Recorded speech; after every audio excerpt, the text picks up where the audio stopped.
Добар ден, почитувани, ова е на новата Телма амбуланта. До сега се регистрирани повеќе од 7000 ретки болести. Се проценува дека 6 до 8% од светската популација страда од некаква ретка болест. И покрај меѓусебната различност, сепак пациентите со ретки болести, нивните семејства страдаат од истите проблеми кои што произлегуваат од различноста.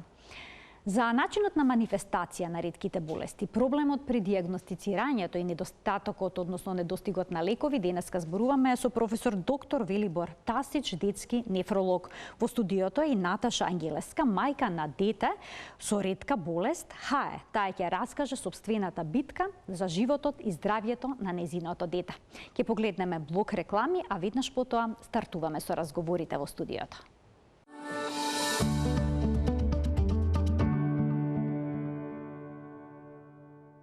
Што значи да се има дете со ретка болест? Денеска ќе ни раскаже Наташа Ангелеска, мајка на дете со ретката болест ХАЕ, воедно застапник на пациенти за ХАЕ Интернационал во Југоисточна Европа. Добре ни дојдовте во студиото на Телма. Добре ве најдов и ви благодарам за поканата. Вие првите симптоми на болест ке вашето дете ги забележавте кога тоа имаше 11 месеци. Како ја забележавте болеста? На кој начин се манифестираше?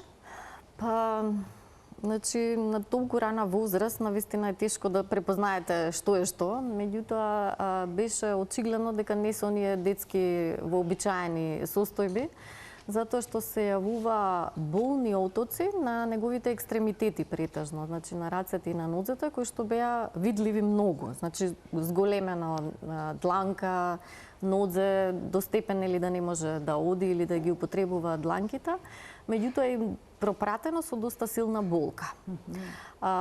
Потоа во текот на годините се развија отоци и на лицето, значи буквално можеше до тој степен да отече во лицето, да му се затворат скроз очите, устата да се испакне, што беше многу чудно, така што значи се правеа испитувања дали е некаква алергиска реакција, иако до тој степен отекување и манифестација нели на тој начин, нема всретнато ни јас нели кога истражував какви можат да бидат тие манифестации на алергии и продолжив нели да барам што може да биде причинител за таквите симптоми. Значи вие со години талкавте по болничките ходници барајќи диагноза?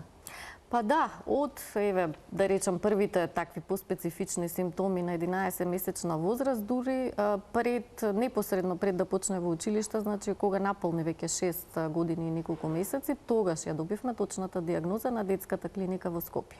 Значи тука се посомневаа на ХАЕ, каква болест е тоа? Веќе ги кажав симптомите, значи покрај овие отоци што може да се видливи, значи да ги видиме, да се манифестираат на екстремитетите или на било кој дел од телото, може да се јават отоци на внатрешните органи. И тогаш болеста да биде животозагрозувачка. Животозагрозувачка е особено ако има оток на ларингсот и на внатрешната шуплина, значи тогаш се затвара дишните патишта и нема можност нели пациентот да диша доколку не премина времено терапија. И затоа и стапката на смртност на оваа болест е високи 30% при недиагностицирани пациенти или кога немаат пристап до модерната и ефикасна терапија. И тогаш беше направен овој тест за ХАЕ, се покажа дека е во прашање ретка болест. Како се чувствувавте кога го слушнавте зборот ретка болест?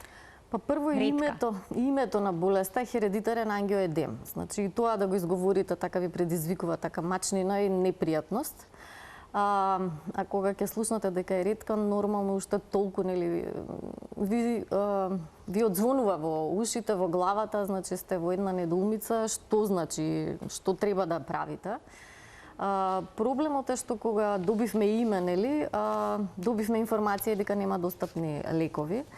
Со тоа што нели не бев информирана дека не се достапни во нашата држава. Па морав сама да откривам дека всушност на светско ниво има ефикасни лекови кои што нели за наша среќа биле развивани пред долги 50 на години. За среќа која година беше диагностицирана всушност 2008 година. 2008 година, во тој период значи немаше тука достапни лекови за ХАЕ. И што направивте вие сега како мајка, знаете дека има лек кој што го не е достапен во нашата земја?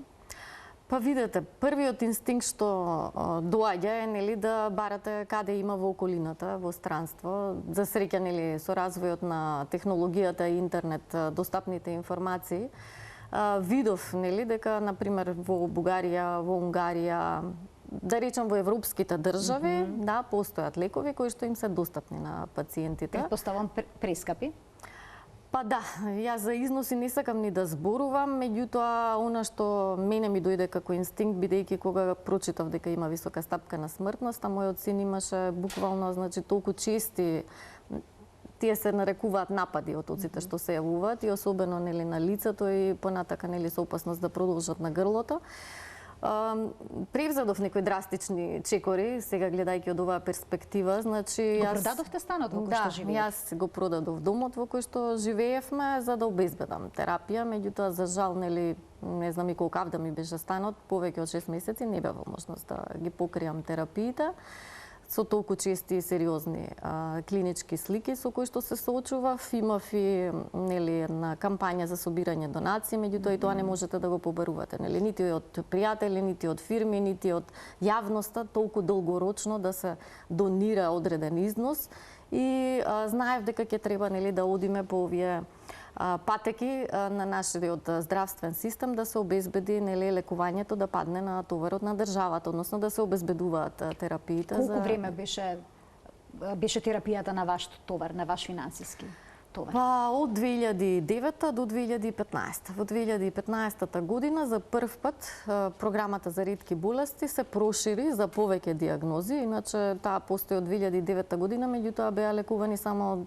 3, потоа 2 пациенти со една диагноза. Во 2015 година се случи така малку по-голем чекор напред нели од страна на државата и се прошири опфатот на диагнози кои што се покрива нели трошоците, меѓутоа пак се покрива само за нашата диагноза за хередитарен ангиоедем за децата.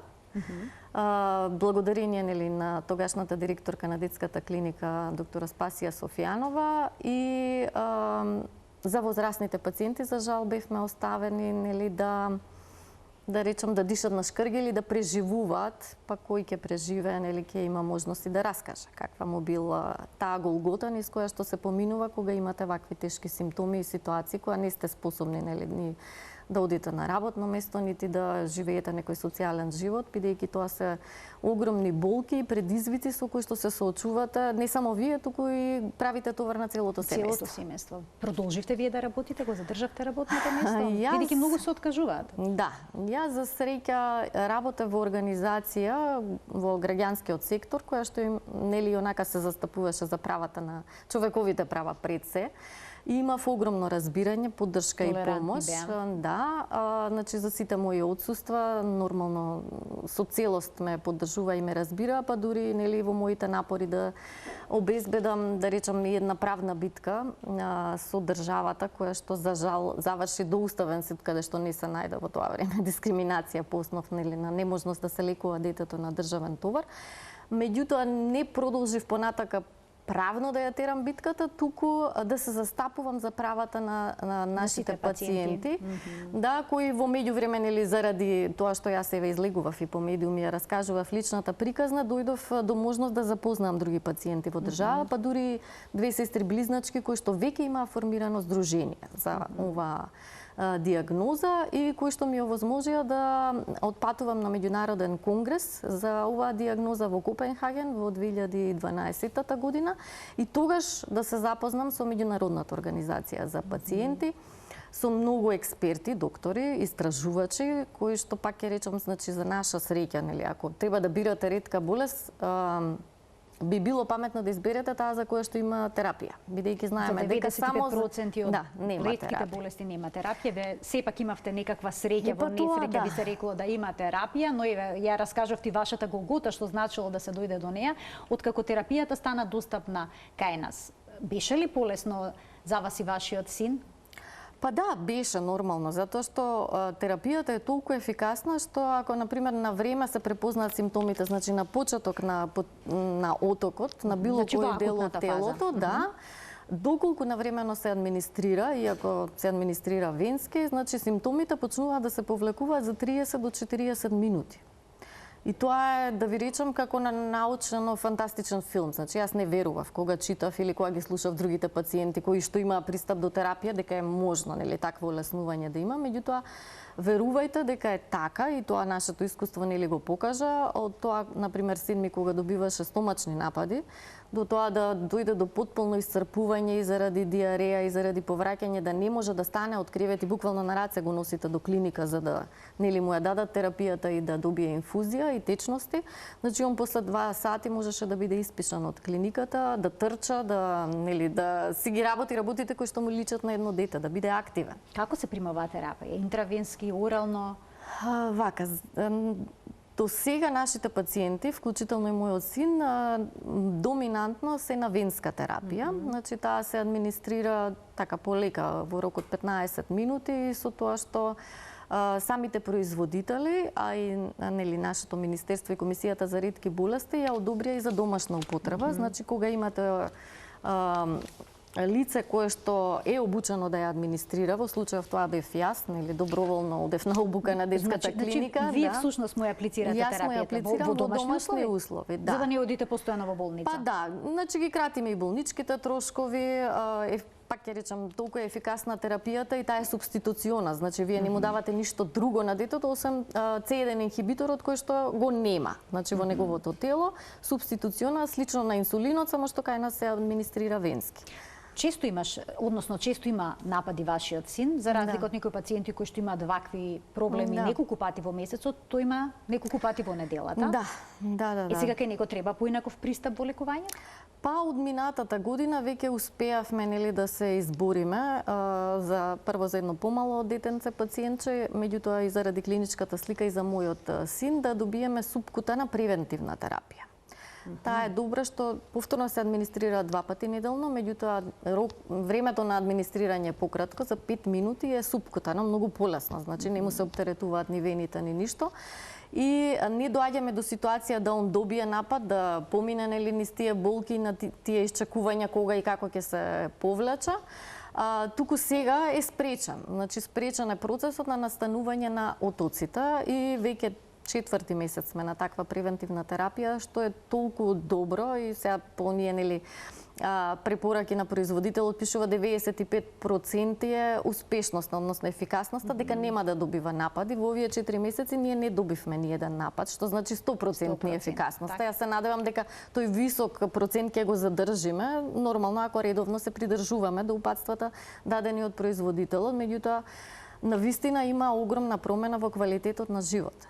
Колку години има сега вашиот син? Па мојот син е веќе полнолетен, 20 години, меѓутоа значи целокупното детство му помина некако така во болка, агонија и отсуства од училиште, отсуства од социјалните дружења со другари, од патувања, значи само еднаш го пуштив да оди сам на летен камп, и тогаш нели јас бев во близина за да можам да ускокнам ако е потребна терапијата, бидејќи кога одите во странство, знаете, не е ни препознаена до толку нели болеста. Имало случај кога приватно бевме на летување во Грција и ни побараа средства за да се администрира лекот во клиника. Не сака, значи, оние приватни амбуланти или доктори кои што ги имате на располагање во излетните. Дури летните одмори се комплицирани, се е тоа комплицирано и неможно да го планирате кога имате ретка болест или пациент за кој што мора да имате, нели, да речам 100% од времето грижа или загриженост да не се случи нешто страшно. Но сега е подобар. Ми споменавте дека го имаш и првото интервју за работа. Се надевам дека ќе помине успешно. Па и јас се надевам, очекуваме да го викнат. Бидејќи лекот делува и дека ќе може понатаму нормално да го живее животот. Испитувавте ли дали е генетска можеби природата на неговата болест? Па вака, по нели описот на болеста има 3 типа на оваа болест. 50% е наследна, со тоа што значи моето дете е посвоено, јас немам семејна историја, не знам дали има наследено, меѓутоа и тоа нема толку големо влијание. Освен можеби ќе имаше во периодот на дијагностицирање, ако веќе имавме семејна историја или некој во семејството, за да може полесно се постави дијагнозата. Поверојатно побрзо, кога има некој. Се обидувавте тогаш да пронајдете нешто од неговата семејна историја теорија Па дали не е има можно, некаква... не е можно. Во нашата држава кога правиме потполно посвојување, како што јас го направив, значи нема податоци за биолошките родители, немаме пристап нели до тоа. Меѓутоа никогаш не размислувате дека ќе ви притреба, еве сега не знам тоа. Нека процени јавноста дали треба или не треба да се има. Меѓутоа сакав да кажам дека и заради тоа што има 3 типа на оваа диагноза, значи првиот тип е она што го има мојот син, недостиг на C1 инхибитор, тоа е крвен протеин кој што регулира низа нели манифестации на имунолошкиот систем во организмот. Има тип 2 кој што е значи со нормално ниво на C1 инхибитор, меѓутоа е нефункционален.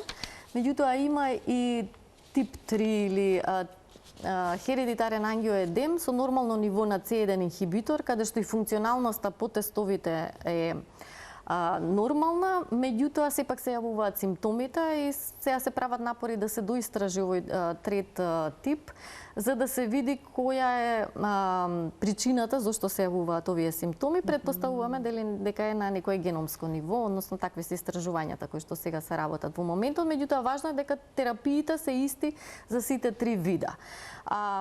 Пак сакам да напоменам колку терапии се тука кај нас достапни? Во моментов се достапни 3. А во светот колку има? Па има повеќе од 6. Повеќе од 6. Но овие 3 ги задоволуваат? За сега ги задоволуваат потребите на пациентите, со тоа што е важно... Колку пациенти само има, да ми кажете? 24 пациенти се, со тоа што е важно во секое време според упатствата што ги дава нели нашата меѓународна организација, во која нели имаме одбор на доктори кои што ги работат тие меѓународни упатства за третман, диагностика и лекување на оваа диагноза, стои дека мора да има 2 различни типа на лекови кај секој пациент во секое време.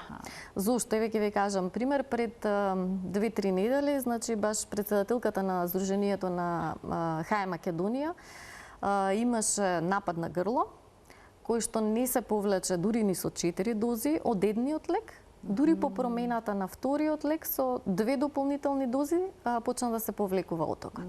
Значи некогаш тие манифестации се толку неочекувани, необјасневи и чудни, што мора да бидеме предпазливи и тогаш иако терапијата ни е овозможена да ја примаме во домашни услови, ние сепак имаме обврска во вакви ситуации да се јавиме кај докторот кој што не следи, да го информираме и по потреба да не згрижат нели во клинички услови да ја пратат состојбата, се разбира. Се тоа што вие го преживеавте и го минавте, ве поттикнав и да почнете да пишувате. Вие сте авторка и на 2 сликовници за деца.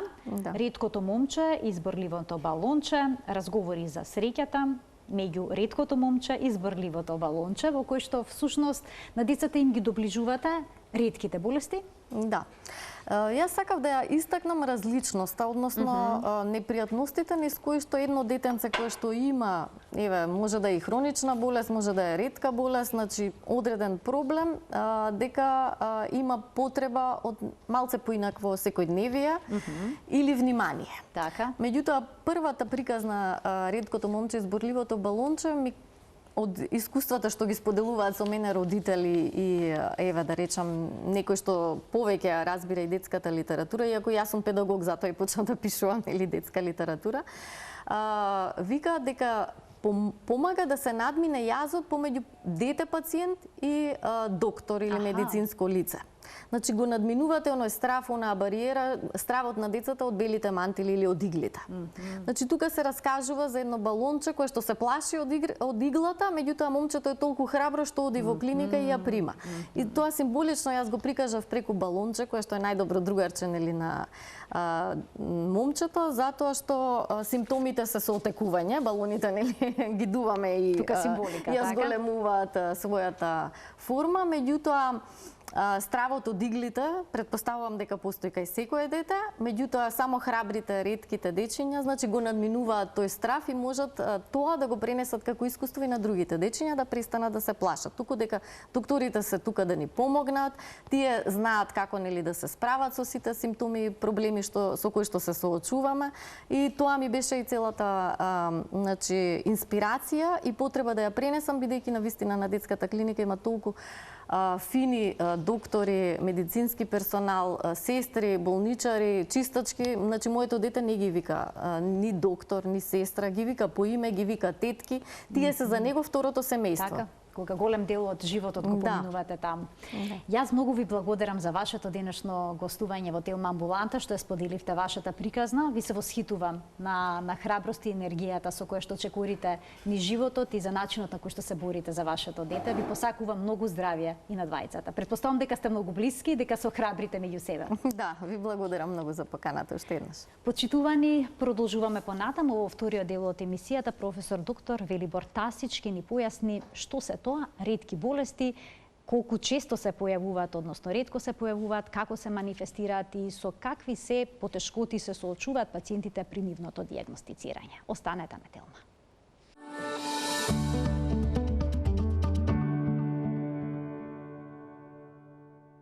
Што се тоа ретки болести ќе ни појасни професор доктор Велибор Тасич, детски нефролог. Професоре, добар ден, добре ни дојдовте во студиото на Телма. Добар ден, добро најдов. Да започнеме од тоа дека се диагностицирани, односно се регистрирани повеќе од 7000 ретки болести. Дали се сите тие со генетска позадина? Не се сите со генетска позадина. Но најголем број од нив има генетска позадина. Дури има и болести каде што имаме јасен увид дека се работи за генетика. Во една фамилија имате 2 или 3 дечиња кои се заболени со болест, а немаме генетска потврда. Ние гледаме дека постои некакво фамилијарно, тоа кластерирање, фамилијарна појава, но се уште не се познати сите гени. Да кажеме, овие 10-15 години со напредокот на генетските техники, со една експлозија, добивме генетска основа на многу болести, се стави име и презиме, се најде генот, се озможи можност за терапија, еве како што беше излагањето на претходната гостинка. Сепак за 95% од ретките болести нема терапија, што представува голем проблем. Точен ли е податокот дека кај 30% од децата со ретките болести животниот век ќе биде многу краток, понекогаш и пократок од 5 години? Да.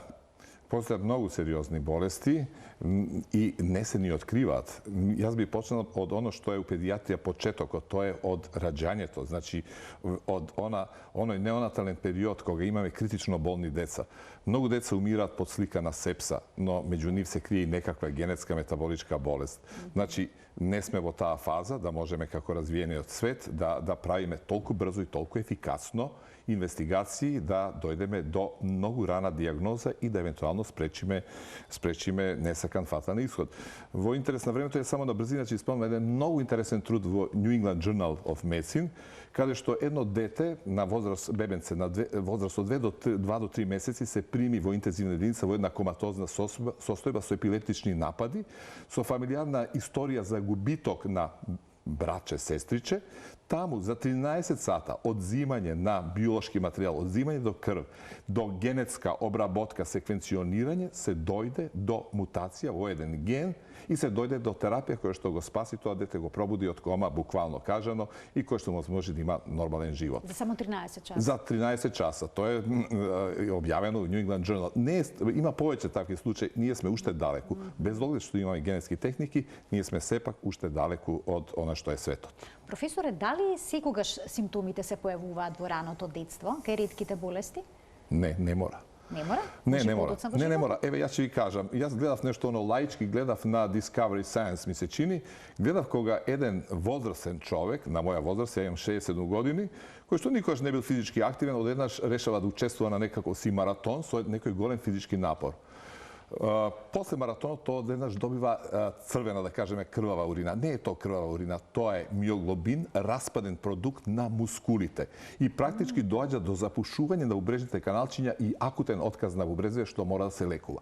Понатамошното испитување покажа дека тој пациент практички има една генетска болест, да не ги оптеретувам гледачиве, CPT2 дефициенција и така натаму, не е битно, значи која се манифестирала на 67 години, никогаш у живот. Значи може и неочекувано во било која фаза од животот да откриеме дека сме носители всушност на некоја ретка болест. Како да не? Како да не, во било која фаза. Значи почнувајќи од најраниот период, значи од бебешкиот период па до длабока старост. Све зависи, значи освен генетиката многу е битно и средината. Дали има други преципитирачки фактори, влијание на инфекции, на инфекции, на вируси, на бактерии, на храна, на анестезија. Дури анестезија? Па дури анестезија. Лековите, така? Да, лекови, анестезија, да. Може би да тригер фактор всушност да се активира. Зашто не се будите? Не се криви докториве. Зашто не се будите? Носите нешто. Се уште не знаеме. А кои се најчестите ретки болести кај нас? И дали има кај нас примери на некои апсолутно ретки болести? Па не можам да кажам кои се најчести ретки болести. Тешко е, слушаме за цистична фиброза, за ХАЕ, за некои такви болести. Па, видите, може да се каже, али сега како нефролог може да кажам да може би евентуално колагенски заболувања, оние што се на бубрек, сега да не ве оптеретувам вас и гледачиве, со една добра диагностика, системска диагностика, наша соработка, ние имаме многу пациенти, имаме наплив на пациенти. Тешко е да се каже. Се зависи од популација, бекграунд. Тешко е да се каже која е кај нас најчеста. Да, додуше, бидејќи за цистична фиброза се диагностицира, имаме традиција, нели, диагностика и така натаму, може да се каже да е честа ретка болест. Честа ретка болест. Честа ретка болест. А на каков начин се диагностицираат? Еве кога ќе се посомневате дека некој пациент има ретка болест, што се презема? Дали веднаш се пристапува кон биолошко генетско истражување или може понекогаш и врз основа на клиничката слика, крвните анализи да поставите диагноза? Може, пред се клиниката. Макар да имаме и многу атипични клинички слики, веќе не е ништо типично. Па една инфективна болест, една мононуклеоза или едни морбили, варичала не се више типични. Значи, сепак треба да има добро познавање на клиниката. Клиниката може да ни биде водич. Треба добро познавање, учење, а генетиката само ќе ни потврди. Негативен генетски наод не ја исклучува диагноза. Не ја исклучува. Така, а сега би проговорили и за тоа колку пациенти добиваат погрешни диагнози, професори погрешно се лекуваат кога станува збор за ретките болести? Тоа е можно насекаде, во целиот свет. Немојте да мислите само дека ние грешиме. Грешам и јас. Сум грешил како млад, грешам и сега. Не заведува клиничката слика. Не разбирате. Може да биде маскирана. Може да биде маскирана терапија. Може самата атипична презентација. Многу е тешко да се диагностицира ретка болест, особено ако имате... Секаде во светот вела дека така се и во 7-8 години се чека за диагноза. Тоа е диагностичка одисеја. Јас имам пациент кој што го диагностицирав после 30 години. Бидејќи како млад доктор не знаев за таа болест, не знае ни светот, како што одминуваше времето, пациентот навлезе на хроничен отказ на бубрези, и тогаш кога бев зрел нефролог, со знаење на генетика, се обидував да дојдам до генетска диагностика, не можев, бидејќи клиничката слика веќе беше замаскирана. Но сепак, благодарејќи на современите техники, генетиката ни помогна да дојдеме до диагноза на пациентот. Не можевме да му помогнеме, но може да помогнеме на неговото семејство, значи да се направи скрининг на членови кои што ја носат таа болест или тие што сакаат да имаат здраво потомство. Што значи за тие што сакаат да имаат здраво потомство, доколку направат анализи на генетскиот материјал, може со сигурност да се утврди дали ќе ја принесат болеста или не, дали кога жената е бремена врз основа на генетски анализи на плодот може да се утврди дали бебето ќе биде болно или не, има веќе можност за такви анализи? Видите, такво нешто се уште не може, значи може да се утврди ако веќе во фамилијата имаме некој член кој што е болен од некаква генетска болест и ако имаме докажана точно мутација, каде е дефектот во генот. Да се знае што ќе се бара. Да се знае таргетирано што ќе се бара. Макар да може и не таргетирано, ама тоа е во повој, да кажеме постојат одредени трудови од Кина каде што се прави секвенционирање, значи дешифрирање на целиот геном, па да се види дали бебето, али тоа ќе биде иднината. Откако ќе се постави диагнозата, што доколку не постои регистрирана терапија за тој пациент? Страшно. Психолошки страшно. И за фамилијата, и за нас, кои се грижиме за тие деца, за тие пациенти. Страшно да знаете да немате терапија. А уште пострашно е да знаете да имате терапија, а да не ви е достапна. Токму за тоа вие пишувавте пред известно време, имавте статус на Facebook за едно дете кое што има генетска болест од која што може да му откажат бубрезите. Да, и откажуваат. Постои терапија. Да, постои терапија. Детето не можеше да ја прими, така? Па видите, јас напишав живот не трпи тендери. Како што гостинката кажа, Тоа се ургентни ситуации, како што ангиодемот е ургентна ситуација и отказ на бубрези, распаѓане крвните клетки, атипичен хемолизно-уремски синдром, каде што одеднаш добивате тешка анемија, ви се распаѓаат еритроцитиве, бубрегот откажува, вам ви треба ургентна терапија. И јас седев во еден кафич во Загреб со колегата Данко Милошевиќ, кој што ќе ни дојде, денеска ни доаѓа, идеме у Охрид, кампања за ретки болести, кој што ми кажа, а што не му даде Солирис? А как со Ултомирос Солирис не е битно. Како да му дадеме Данко, кога кај нас то треба да се иде, да се регистрира пациентот, да се иде на комисија, тендер, а детето е веќе на диализа и на плазмафереза. Ние почнавме веднаш диализа, плазмафереза, да му го спасиме животот. Колку обично траат тие комисиски анализи, па утврдување за состојбата и потребата за лекот? Тоа е долго? Многу долго. Јас се надевам дека во Македонија имаме една екстремно ретка болест, супер ретка болест, примарна хипероксалурија. Значи, 2 дечиња диагностициравме пред година и пол. Значи, 3-годишно девојченце и нејзиното братче уште нараđено диагностицирано. Сега имаме трет пациент од пред неколку месеци и веќе година и пол дена чекаме да се одобри терапија Лумасиран, значи сјајна терапија која има ефект, која е потврдена, да се надеваме дека овие деца ќе добијат терапија која што ќе им значи живот, спас, Претпоставам дека за избегнување на диализа. семејството ова е еден огромен шок, огромен стрес да знаат дека има терапија постоечка, а не може да му ја аплицира. Знаете дека болеста е фатална. Баш кога спомнувам веќе за оваа болест, веќе ја начнавме темата кога може. Само да ве потсетам на еден случај кој што имавме, значи 55-годишна жена со отказ на бубрези, платена трансплантација во Индија, се враќа и овде откажуваат бубрезиве. Заедно со колеги од нефрологија, со моја помош, успеавме да диагностицираме баш таква болест, примарна хипероксалурија, која прв пат се манифестира после трансплантирање на бубрег, непрепознаена. Не ради незнаењето, туку заради атипичната клиничка слика. Да, споменавте дека често е атипична, дека не одговара на симптомите. Кога треба овие терапии да се примат што порано, толку подобро и во важи? Секако што порано. Секако што порано да можеше нашето новороденче да ја прими веднаш терапијата, не би имало веќе проблеми со ова примарна хипероксалурија. Сега тоа бебенце има година и нешто, има почетни знаци, значи наталожење на калциум во бубрезиве, ние велиме медицински нефрокарциноза. Неговата сестричка има камчиња кои што се создаваат. Ние очекуваме терапијата. Сега јас не можам влијам на комисијата и така натаму, зашто има многу болести, многу пациенти чекаат терапија, но овде е стварно ефикасна терапија. Значи, тука во овој сегмент мора да има брзи промени? Да, јас за пациентот, за кого поставив пост на Facebook, че иде преку некако интервентен брз угоз, нели? Но и то одзеде време. Гледам колку веќе има месец дена, месец и пол. Така, на 5 јануари мислам дека ви беше објавата. Ако не се лажам, може да сум грешка. Да. Тука некаде. Значи, околу еден месец помина од тогаш. И брзо? Колку е брзо? Професоре, вела дека пациентите со ретки болести се сирачиња во здравствениот систем секаде во светот. Се согласувате ли со тоа?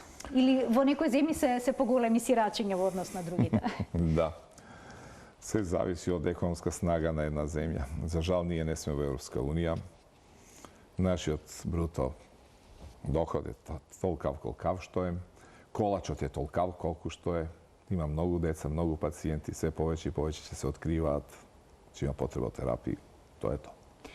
Да проговориме малку за терапиите кои што се даваат. Какви се тие? Генетски ли се, влијат ли на генот или пак на последиците од генот, од мутираниот ген што ги создава? Обично на што се базират тие малку лекови кои што се достапни за ретки болести? Има различни механизми, како што спомна гостинката, се дава оној продукт што фали. Ме разбирате. Све зависи. Постојат и генетски терапии, каде што, видите, се уште права генетска терапија за каде што имате дефект у генот и да го репарирате, тоа е можно. Можно е. Секој генски дефект може да се репарира, но постојат одредени проблеми да се аплицира таква терапија, таков ген. Значи, он треба да отиде таму. Значи, ген кој што е одговорен за создавање на урина, не треба да иде у мозок да создава урина. Ме разбирате, има одредени технички проблеми. Инаку репарација на генот е можна. Но се прават некакви трикови, да се заобиколи метаболичкиот пат, да се нешто прогура, да се нешто репримира. Значи, постојат така наречени РНА интерферентни терапии, како што е ова за лумесиранот, кој што очекуваме да го добијат нашиве деца, кој на некој начин го свртува метаболизмот. Значи, прави промени во метаболичките процеси, ги нормализира процесите. Да, прави некакви прескоци. Цените на лековите се многу високи. Астрономски. Астрономски. Знаете што, да се произведе еден лек, прво да се креира стратегија, тоа е долг процес. Долг процес. Само студиите да тој прво експериментално на животни, па после на пациенти, на доброволци, па на... Тоа е страотно скапо. Скапо, долготрајно, мачно. Вие видовте за вакцината. Вие видовте за вакцините кој е најбрз период да се создаде една вакцина, а камоли за една ретка болест каде што не смеете да промашите. Но се прават ли доволно студии со оглед на тоа дека се работи за ретки болести, нема доволно пациенти, па можеби и немаат и фармацевските компании доволно интерес за да се така е. Немаат интерес за сите болести. Јас имам една внука во Белград со супер ретка болест Пит-Хопкинс синдром. Мајката е многу активна, учествува во сите можни групи, пратиме што се случува во Америка. Ни Америка нема средства ни финансии за да започне истражување, да почне ресерч, за да вие прво треба да почнете на експериментални животни, па понатаму да идете на пациенти, на доброволци и така натаму. Бара огромни финансиски средства. А и треба да имате и пациенти, да најдете за ретка болест, да за нешто што е 20-50 пациенти во светот, тешко е да се реализира некаква си студија, нешто што е било ефикасно. А постојат ли доволно стручни лица за ретките болести кои што работат со таа проблематика? Бидејќи некогаш велат единствениот лекар кој што работи со одредена болест живее на друг континент. За некои ултра ретки болести зборува. Па не би можело да се каже. Значи, светот е глобално село. Постојат експерти, секако да постојат експерти, но битно е да и ние во Македонија се вклучуваме во тие мрежи. Многу е битно да учиме, и многу е битно оно што јас инсистирам, да секој пациент со ретка болест ја добие генетската дијагноза. Затоа што тоа е единствен начин да понатаму се вклучи во некаква студија која ќе се испитува некој нов лек. И знаете, постои тој етички момент. Фармацевската компанија, фирма, ако тој лек е ефикасен, има етичка обврска да пациентот и понатаму и по завршување на студијата го снабдува со тој лек. Тука е шанса на нашите пациенти да влезат во студија и да го добијат лекот. А имаат ли нашите пациенти доволно информации за ретките болести? Зависи. Еве, ние се трудиме и јас тука да ја пофалам Гордана Лолеска. Слушнав дека денеска беше исто гостинка во Телма. Во Утринската. Во Утринската. Гордана е мајка на син кој што исто има ретка болест, Алпортов синдром. Можам да кажам, она не се срами. И Гордана прави несебични напори, значи да се популаризира за ретки болести. Значи, ние одевме со една кампања, прво секоја година со 28 ретки болести, до сега имаме обработено некаде околу 139, при што Гордана ангажира многу здравствени професионалци, многу фамилии и така натаму. Одевме прво на македонски јазик, без било каков притисок, без било кој од страни каже, ние сами дојдовме до тоа дека треба да иде и на албански јазик. Значи, апсолутно не сме политикава да се меша. Ние сами си дојдовме дека пациентиве имаат потреба и кампањата иде и на албански јазик. Може утре да иде и на ромски јазик. Колку роми имаат ретки болести, тие се сепак една затворена популација, кај нив некои генетски заболувања се многу почести. да кажеме цистинуријата, например. Значи во одредени етнички средини може да се забележат карактеристични. Одредени ретки болести, значи во одредени средини се почести во однос на другите. Така е. Еве ќе земеме, значи ромската популација бидејќи отворени да бидеме, она е се уште сегрегирана, она е сепак затворена таа популација и геното станува. Тоа исто се случува со ашкенази евреите, тоа исто се случува со популација од Турска, тие таму се зимаат први братучеди. Тоа не е ништо ни срамно, и тоа се знае и нашите колеги и која пишуваат у трудови, тој консангвинитет, зимање на крвни сродници е нешто што е нормално да кажеме за турска популација. Но имате ретки болести да кажеме, еве да кажеме и у Хрватска, ретки болести во изолирани популации, да кажеме на еден остров. Каде ќе најдете мома? Тешко е да најдете ако сте на еден остров, значи геното станува тука. И затоа нашиот народ вели, ако зимаш момче или мома, зимај од друго село. Значи, има објаснување. Нашиот народ на таа емпирија. Така, не случајно поговорките излегуваат од искуствата. Кажете ми во однос на стигматизацијата кон овие лица, дали е се уште присутна? Какво чувство имате? Изолацијата? Страшно нешто. Стигматизацијата, страшно нешто. Јас имав случај на детенце со една ретка болест, при што констатирав да детево има глувост. Има глувост, констатирав, но таткото сам кажа, да, има глувост, јас знам дека дете има музичар. Добро, аудиометрија, ќе ставиме апарат и таткото не дозволи ставање на апарат. И јас одеднаш осетив како лекар таква антипатија према родителот. Не дозволува детево да носи апаратче. И после известно време сватив, кога таткото одевме на една аудиометрија, и таткото се расплака и ми кажа, абе докторе, лесно ви е вам у Скопје, ама у едно мало место сите ќе знаат, прстот ќе го упрат во моето дете. Кога ќе видам дека не слуша, тогаш ќе дозволам да добија параче.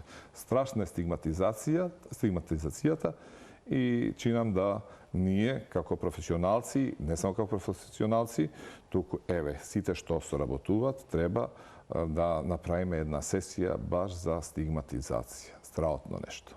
Страотно нешто. Ние имаме пациенти кои што доаѓаат кришум на детска клиника да примат терапија. Зарем е можно тоа се уште? Да, можно е. Навистина не знам што да искоментирам на ова. Неочекувано. Неочекувано, да. Не бевме припремени за емисијата. Професори, моето денешно последно прашање се однесува на месецот во кој што се подкрива свесноста за ретките болести. Ќе имате семинар. Ќе има семинар кој што ќе се случува во Охрид. Тоа ќе биде кампања. Тоа ќе биде кампања, тоа ќе биде тука и вашиот колега од Хрватска. Промоција ќе биде колегата Данко Милошевиќ, кој што ќе биде ставен акцентот? Нема, воопшто за ретки болести. Нема ставен на акцент. Секој пациент е важен. Дали еден, дали 100 со ретка болест, сите пациенти се важни. Ви благодарам многу за вашето денешно гостување во Тилма амбуланта, за сите споделени информации, на еден интересен начин ни доближивте една тема за која што ретко се зборува, бидејќи ретките болести се ретки. Да, така е. Благодарам и јас. Почитувани, ова беше се во денешната Тилма амбуланта. Ви благодарам за вниманието со кое што не следевте. Имајте пријатен ден.